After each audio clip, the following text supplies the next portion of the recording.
Big time unlock. We know that Gino can throw like that, and unfortunately it hasn't been as consistent as we needed. It's been 3 quarters of dreck and then a 4th quarter where they kind of put the hammer down. Most teams still like the 4th quarter. That's his quarter, man. If you guys fall too far behind, we're going to lose a lot of the audience. I'd much rather go in here and start fast and have them to do the end of the game heroics that we've been doing. We just announced that they traded wide receiver Jacoby Myers. Wishing him the best, and we got to move forward. Well, what do you see when you watch Geno Smith? Sneaky part of his game is, just being able to make plays on the move with his legs. We saw on Sunday how much Brock Bowers means to this Raiders offense. The toughest job with him is getting tackled. I think Bo is doing a good job of getting the ball out of his hands quickly. Max Crosby's worth the price of admission. The number one thing is winning, and that's all I care about. Yeah, some guys just got different, and Max is one of those guys. We just got to put together a full game. Because I feel like whenever we have to score, we're going to score. We just got to have that mindset at all times. We just got to take it one day at a time. We have another opportunity to go out there and change the momentum of our season. In AFC West, the Raiders taking on the Broncos. Would love to knock them off their pedestal. All the good that you've done to throw it away with a bad loss to the Raiders. The second half of the season, Week 10 starts tonight in Denver, where the Broncos go after their 7th straight win, led by Bo Nix, who's provided lots of high drama this season, and ready to face the game-wrecking defensive monster Max Crosby and his Las Vegas Raiders on Thursday Night Football. Al Michaels, Kirk Herbstreit, Kaylee Hartung with you from Denver. The Broncos are like a racehorse who stumbles out of the starting gate, falls behind the leader by about 20 lengths, gets into the stretch, turns on the Jets, and wins by a nose. They are the kings of the 4th quarter comeback. They have a terrific defense. They have a quarterback with apparently a pretty great future. It's a wide-open AFC, Kirk, so why not them? Why not them? And I think Bo Nix in his second year, I think with Sean Payton, is just going to get better and better. And I think the confidence that they've gained with those 4th quarter comebacks is obvious. But I think the difference is they have the best defense right now in the NFL. They're attacking. They're very aggressive. They put a lot of pressure on the offensive line and the quarterback, what makes it very tough for the Raiders tonight, especially here in Denver. Yeah, the Raiders are a totally different story. They're 2-6, come off an overtime loss at home 4 days ago, have to travel to Denver, just traded their top receiver, but in a year where upsets are very commonplace, how do they pull it off tonight? Well, if you're Pete Carroll, you look at your team and say, guys, 80% of the Broncos games are decided in the 4th quarter. Let's just not self-destruct. We're on the road. Let's kind of weather the storm early. Let's not have penalties. Let's not turn the football over. Let's not give up sacks. We can do that. We get this game to the 4th quarter. Geno Smith can find a way to win this game. Well, you got a couple of teams who've been doing battle since 1960, and as we approach kickoff, let's join PA announcer Connor McGahey.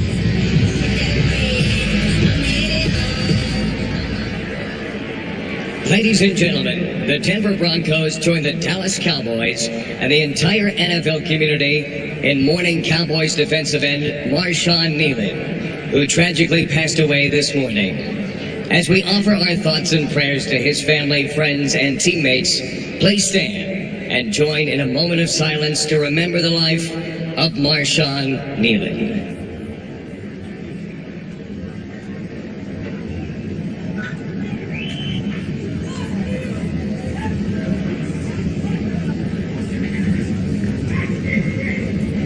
Please remain standing as we present tonight's color cards representing branches of the United States Armed Forces and local first responders.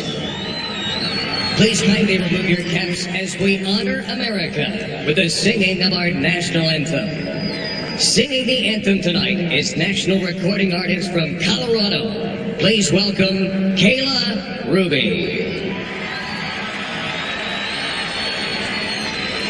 Oh, say, can you see by the dawn's early light what so proudly we hailed at the twilight's last gleaming, whose broad stripes and bright stars through the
Kickoff was presented by Subway. Keep moving with Subway's new Fresh Fit menu.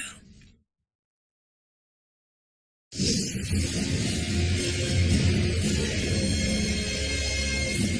Nix and the Broncos have won 6 in a row to climb to the top of the NFL standings. FanDuel expects that streak to continue tonight. Denver is favored by more than a touchdown. And get this, the Raiders have lost 8 straight division games dating back to last season. And Chelsea, on paper, this seems like a tough matchup for the Raiders offense. Yeah, Denver's defense is loaded. They're number 1 in third down, number 1 in the red zone. Like they're 4th points allowed. Yeah. They're absolutely loaded. So why do I like Ashton Jeanty as my best bet? Why Well, that? yeah, you want me to tell you why?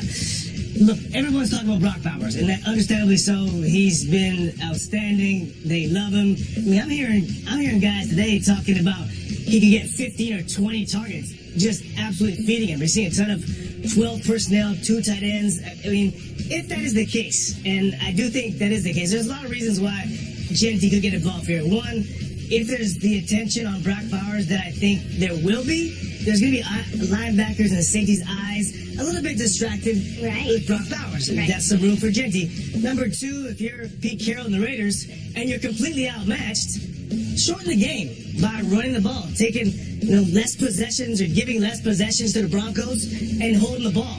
For those reasons, I think that's a formula or the best formula for the Raiders to win. So I like Ashton Jeanty for that reason. I think if there is a win, which you talked at the beginning, it's unlikely, but I think that's the formula. All right, Chelsea is going with Ashton Jeanty, 56 or more rushing yards. Jeanty, 3rd in the NFL with 42 missed tackles forced on rushes. Only Jonathan Taylor and Christian McCaffrey have more impressive company for the rookie. Let's see if he can step up with another big game against the Broncos on Thursday night. We have a Football. game here. Let's go. And so it begins. Watch the biggest shows all in one place. Crave. Right now, get up to 40% off annual plans for your first year and start streaming the latest HBO originals. Something bad's coming. We need to find this crew before a turf war escalates. Plus, the most anticipated series of 2026. Officer, don't come to talk. You guys do this every day if we're lucky. Get up to 40% off annual plans for your first year. Visit crave.ca/Black Friday offer. Prime Video, home of Thursday Night Football, welcomes you to the following presentation of the National Football League.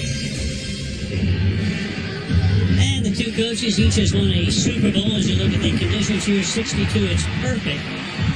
Wind is very light, clear skies. You've got Pete Carroll, you have Sean Payton, and they're in the standings right now in the West. The Broncos, 7-2, Chargers are 6-3, Chiefs 2 games back, 5-4, Raiders come in 2-6. So the Broncos in a division that has been won for the last 9 seasons by the Kansas City Chiefs. Denver won the toss. They defer. Will Lutz, who came from New Orleans, where he was there with Sean Payton, to kick off for Raheem Mostert. And Lobby to run it back. Mostert capable of breaking one, but nobody's going to break one here. They'll start with a touchback. So Geno Smith, coming off probably of the season, 4 touchdowns last week against Jacksonville, albeit in a losing cause. But he and Tua Tagovailoa have shared the lead in that dubious department of most interceptions, a total of 11. So they start now after the touchback from the 35-yard line. Going to take a look at their great rookie running back, Ashton Jeanty. Ashton Jeanty, number 1 pick out of Boise State, 6th overall, in that stand-up pose. And they give it to him. And he's tackled immediately. That defense doesn't his job right off the bat. Hufanga came over from San Francisco to make the stop. You get used to seeing that. Number 9, you mentioned coming over from San Francisco. He is essentially like another linebacker in this scheme with Vance Joseph. Super aggressive, downhill near the line of scrimmage, and will try to blow this running game up all night, especially on early downs. Ashton Jeanty next to Smith in the backfield. Goes to the right side, completion up to the 39-yard line to Dante Thornton Jr. So, of course, they traded away Jacoby Myers, which would probably make Trey Tucker number 1. Tyler Lockett's also there. We're going to see Jack Bech and Dante Thornton as well. Yeah, when you lose your top receiver at the trade deadline, it's not one guy. You'll see Thornton, you'll see Lockett, Jack Bech, the rookie, also out of TCU to be given an opportunity. Tough on third down against this Denver defense. Ball's got to get out fast.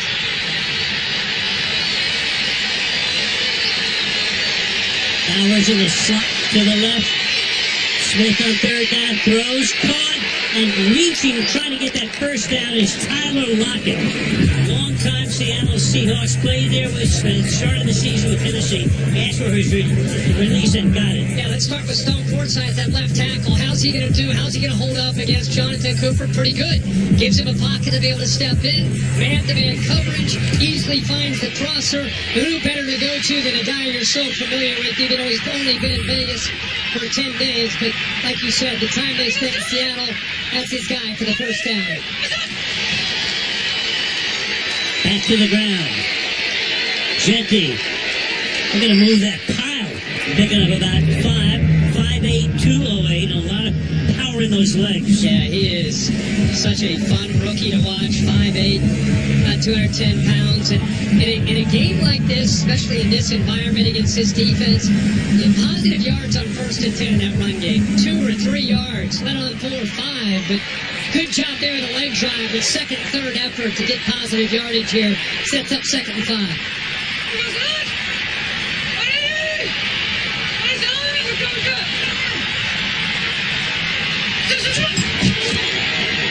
Take it to him. Smith rolling. Smith's going to keep it. Smith's going to get the first down. Stop just inside the marker. So back-to-back first downs.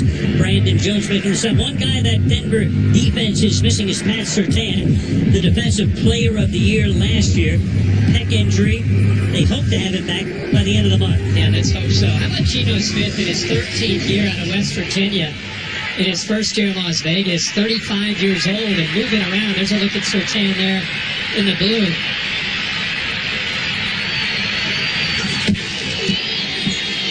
Again on the ground, and first down. Tackled there by Drake Greenlaw, another former 49er. Picked up on that Denver defense. Believe it or not, this is a confident Raiders offense. And I say that because just talking to